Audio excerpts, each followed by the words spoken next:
சாய் பக்தர்களுக்கு என் அன்பு வணக்கங்கள். ஓம் சாய்ராம். என் அன்பு குழந்தையே, சாயப்பா என்னுடைய வாழ்க்கை துணையை என்னுடன் கொண்டு வந்து சேருங்கள் என்று என்னிடம் நீ பிரார்த்தனை செய்கிறாய். உன்னவர் உன்னையே நினைத்து ஏங்கிக் கொண்டிருக்கிறார். நீ பேச மாட்டாயா, வரமாட்டாயா என்று தவித்து கொண்டிருக்கிறாய். இருவருக்குள்ளும் மிகப்பெரிய மன வருத்தம் என்று எதுவும் இல்லை. சிறு சிறு மன வருத்தங்களால் உங்கள் மனம் பிரிந்திருக்கிறது. உங்களுடைய மன வருத்தங்களை நீங்கள் இன்றோடு விட்டு விடுங்கள். இனி வரும் காலங்களில் மிகப்பெரிய எந்த ஒரு மன வருத்தம் ஒருபடியான செயல்களை செய்யாதீர்கள்.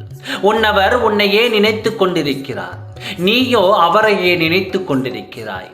இப்படி இருக்க நீங்கள் ஏன் பிரிந்து இருக்க வேண்டும்? சேர்ந்து வாழ வேண்டிய நேரம் வந்துவிட்டது. அதற்கான ஏற்பாடுகளை நான் நிச்சயம் செய்வேன். யாரும் என்னை தடுத்துவிட முடியாது. உங்கள் வாழ்க்கை வளமாக இருக்க வேண்டும் என்று நான் நினைக்கின்றேன். உன்னுடைய சுற்றமும் நட்பும் நீ அப்படி நினைத்தால் நீ எப்பொழுதோ சேர்ந்து வாழ்ந்து இருப்பாய். அப்படி நினைப்பதற்கு யாரும் இல்லை. போனால் போகட்டும் என்று நினைக்கிறார்கள். அப்படி நான் விட்டுவிட மாட்டேன். எனக்கு என்ன என்று நான் இருக்க மாட்டேன். நீ உன் துணையோடு சேர்ந்து வாழ வேண்டும் என்பதே என் தீராத ஆசையாக இருக்கிறது. உன் துணையிடம் பேசப் போகிறேன்.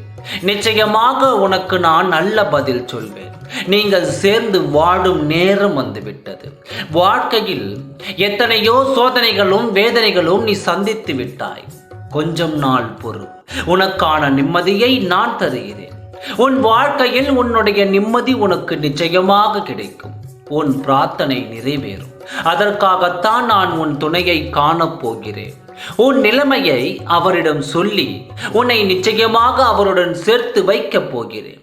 நீ சந்தோஷமாக இருந்தால் அதுவே போதும். என்னை வணங்கிய யாரையும் நான் ஒரு பொழுதும் கைவிட மாட்டேன். உன் தந்தையாக இருந்து உன் துணையை உன்னிடம் கொண்டு வந்து சேர்ப்பேன்.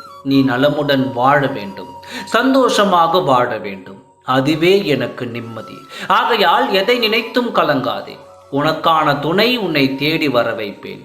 கவலைப்படாமல் இரு, நல்லதே நடக்கும். ஓம் சாய்ராம். நன்றி, வணக்கம்.